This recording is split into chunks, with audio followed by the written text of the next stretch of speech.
Alright, what is up, guys? We are back with the sixth episode, I think, of the Witcher lore series, in which today we will be talking about. I think this moment is referred to as the Rivian Massacre, or like the Rivian Pogrom or something like that. I'll look up the name later, but you guys know what I'm talking about.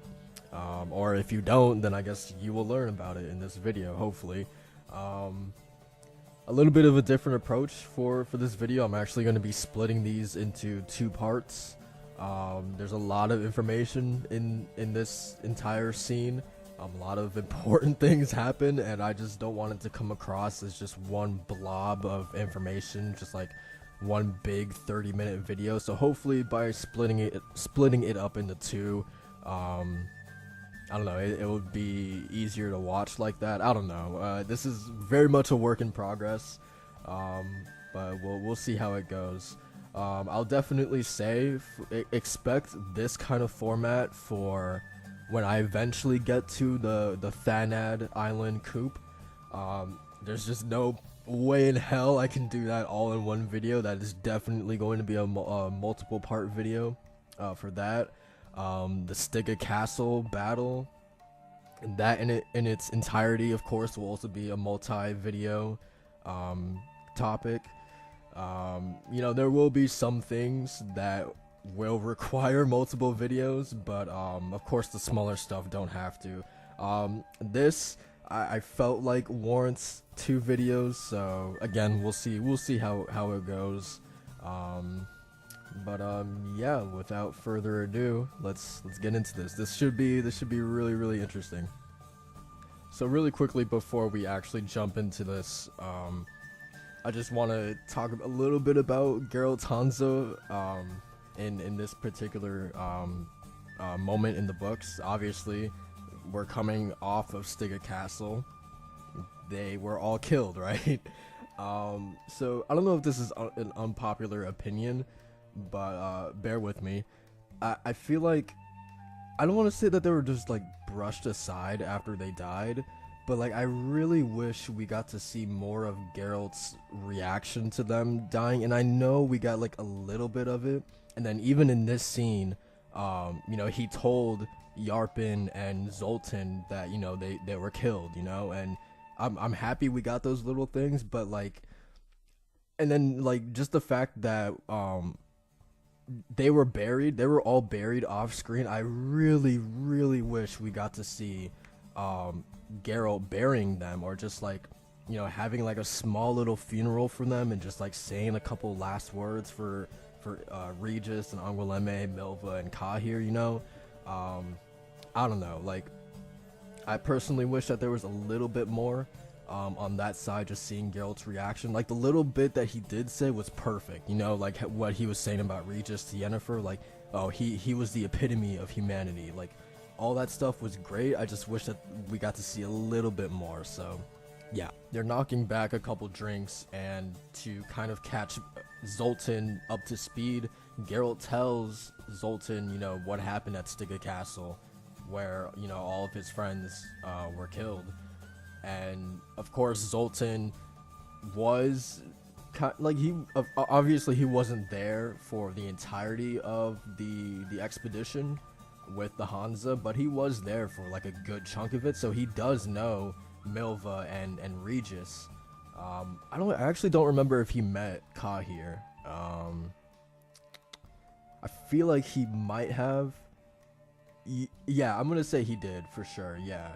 A little fuzzy on that, but I'm pretty sure he did. Anyway, so yeah, Geralt does tell Zoltan, you know, that everyone was killed, and Zoltan raises a cup to all of them. He says, you know, to Milva the archer, to the Nilfgaardian, to Regis, and the one who entertained us with his mandrake, to Angoulême, even though I didn't know her.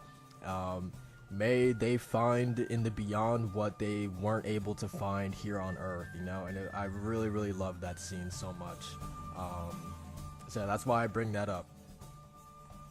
So two little important tidbits that kind of play into the story a little bit later.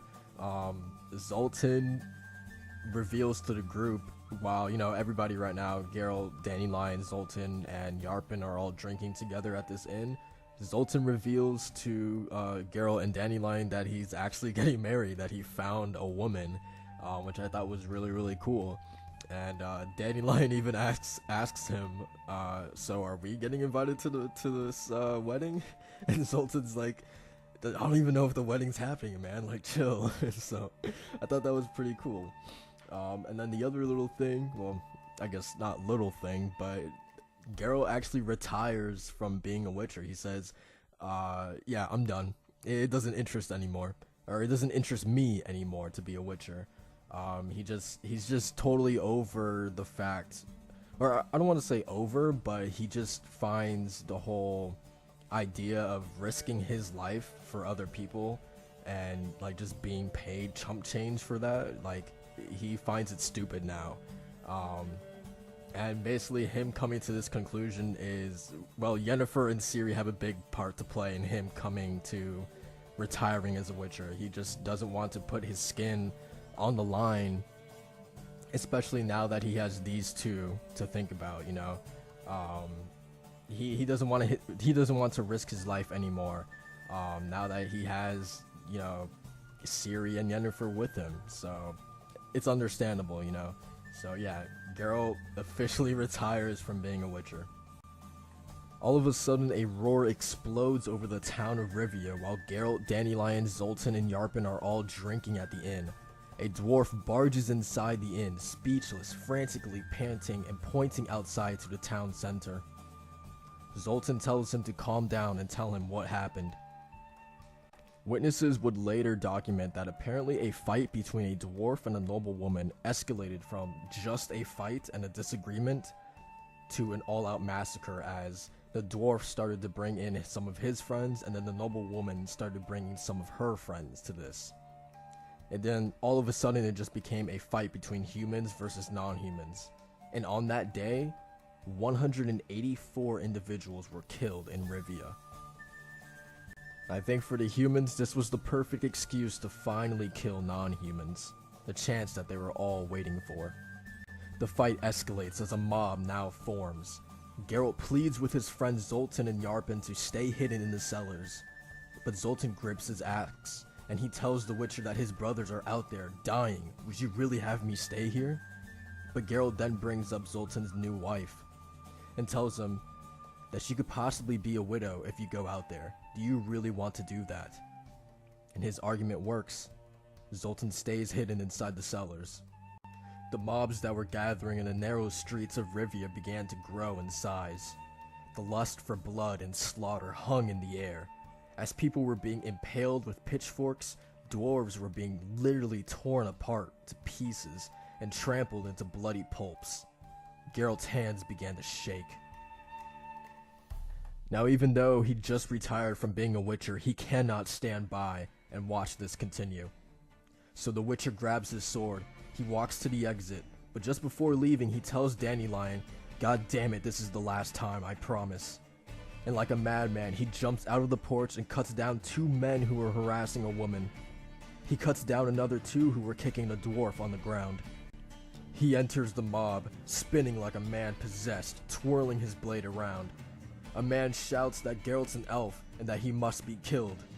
Geralt rushes to meet the man and cuts through the shaft of the javelin that the man rose up to protect himself with, and just cuts off his fingers in the process as well. No big deal. Out of the corner of his eye, Geralt spots a young man with a pitchfork coming straight for him. However, the Witcher was congested and he was stuck in the center of the sea of people. He couldn't move. All he could do was watch as the prongs impaled him in the gut. We then are treated to a flashback of Geralt in the Witcher's Keep of Kaer Morhen alongside Lambert, Eskel, Vesemir, and Cohen. This flashback takes place when Ciri was training at Kaer Morhen, and if you guys remember in Blood of Elves, it was said that she would constantly have these little spells where she was in a trance and she would say these prophetic things that the Witchers had no clue what she meant by them. This is the reason why they had to call in the help of a sorceress, being Triss Marigold, to see if they could, to see if Triss could somehow help Ciri with this. So yeah, the flashback is basically them coming off the heels of Ciri's third trance, and apparently what she said in this trance was that she foretold the deaths of both Geralt and Cohen, that specifically teeth would be their undoing. For Geralt it would be 3, and for Cohen it would be 2. I found this really interesting because, well, we haven't seen or heard anything about Cohen since Blood of Elves, I believe. So now we know I mean, we get a general idea of that, yeah, he died, and by something with 2 teeth. And now we also see here that Geralt, I guess that vision did come true. Geralt just died, not by a monster, but by something that had a 3 kind of tooth prong, you know what I mean? So, Ciri's vision unfortunately came true. Geralt screams in pain and agony as blood pours out from under him with a splash. He tries to stand up, but he collapses. His vision begins to blur and his hearing distorted. He watches the crowd run and disperse as Zoltan and Yarpen swing around their axes in a twirl. And Dandelion, of course, comes rushing out with a broom as a weapon. Geralt wanted to cry out, to tell them to stop, to tell them to go back and hide, but he couldn't, as blood began to fill his mouth. Now, this is where things get really interesting, because prior to all this, we had Yennefer and Ciri kind of talking to the Lodge of Sorceresses, and the Lodge allowed Ciri to go visit with Geralt one last time before they would kind of take Ciri under their wing. So right now, they just arrived. Yennefer, Ciri, and Triss just arrived to Rivia to meet up with Geralt and Dandelion at the inn. Yennefer tells Ciri to ride up ahead so she can set a few things straight with Triss, which I don't know if this is a good or bad thing, but I absolutely loved Yennefer and Triss just going at it. So Yennefer starts off by saying to Triss, "You aren't riding to a rendezvous with your lover, Triss. Just this once today, and then I'll make sure that neither of you have any temptations or opportunities. But today, I won't deny myself that sweet and perverted pleasure. He knows about the role you play, and will thank you for it with his eyes, and I shall look at your trembling lips and shaking hands and listen to your lame apologies and excuses. And do you know what, Triss? I will be swooning with delight." So right here, Yennefer's just kind of referring to Triss's betrayal. Triss was way more, how do I put this? Like, her loyalty to the Lodge kind of trumped, I guess you could say, her loyalty to Geralt, Yennefer, and Ciri. So Triss responds by saying to not count too much on my swooning. He knows how to forgive. Yennefer comes back, squinting her eyes, and says, "Maybe for what was done to him, sure. But he will never forgive you for what was done to Ciri and to me." Triss comes back to her and says, "Maybe, but maybe he won't. Particularly if you do your utmost to stop him. But he definitely won't bully me. He won't stoop to that." Alright, so forgive me if this kind of sounds like I'm literally just reading the book, but I really want you guys to see exactly what Yennefer said in this scene, because I thought it was fucking incredible. I love it so much. So just imagine Yennefer, the rage intensifying in her violet eyes, right? She says, "That's enough of this discussion," she snapped. "A little more humility, you arrogant little slut. He's my man, mine and only mine, do you understand? You are to stop talking about him, you are to stop thinking about him, you are to stop delighting in his noble character, right away at once. Oh, I feel like grabbing you by that ginger mop of hair." And Triss responds, and this is one of the reasons why I really like Triss's character a lot more in the books versus the games, because she is a lot more, just I guess in like simple terms, like she's a lot like Yennefer, just like how proud and just like feisty and cold-hearted she is. Like I just like in the games you don't really get that sense of her. She's like a lot more nice, I feel like, in the games, but in the book she's definitely a lot like Yennefer in my opinion. So she says, just you try, you bitch. I'll scratch your eyes out." So you have these two literally fighting over Geralt, but then all of a sudden they stop yelling at each other upon seeing Ciri just galloping like a devil right towards them, and then they also notice the smoke rising from the town of Rivia. Yen and Triss instantly knew that something was wrong. All of a sudden, Ciri has a vision. She screams for Geralt and rushes over to his aid, saying, "Geralt, I won't leave you alone." The two sorceresses ride and gallop after her without a protest. Yennefer screams at her daughter, asking, "What's happening?" Yen looks beside her to see Triss literally in tears, sobbing. And the red-haired sorceress replies, "But you already know, Yennefer." Alright guys, so that's gonna do it for this video, part 1. Don't worry, part 2 won't take a month to come out. I should have it out by this week.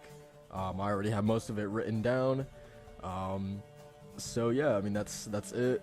So just to recap really quickly, we had Geralt, Dandelion, Yarpen, and Zoltan all meeting up with each other in Rivia. They're drinking, having fun, reminiscing. Geralt retires as a Witcher when all of a sudden this massacre, this mob kind of breaks out in the streets of Rivia, which prompts Geralt to come out of retirement to see if he can try to, I don't know, whittle this down, I guess.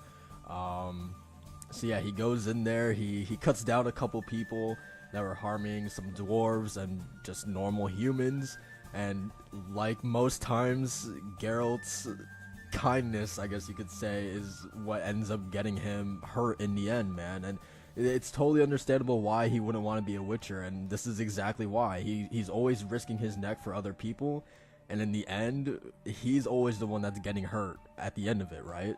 And it just so happens that this time is Geralt's last time, you know, so, and on his fucking retirement day too, man, he gets killed in the process. And so yeah, I mean, we'll see what happens next video. A lot of interesting stuff. Yeah, especially if you don't know what happens, there's gonna be a lot of surprises for sure. Just seeing just Triss, Yennefer, and then Ciri's reaction to this, because they are also in Rivia as well. They are literally riding to the mob as we speak, following Ciri. So yeah, what's gonna happen next? You'll have to tune into the next episode to find out. But that's it for me, guys. Thank you guys again so much for watching.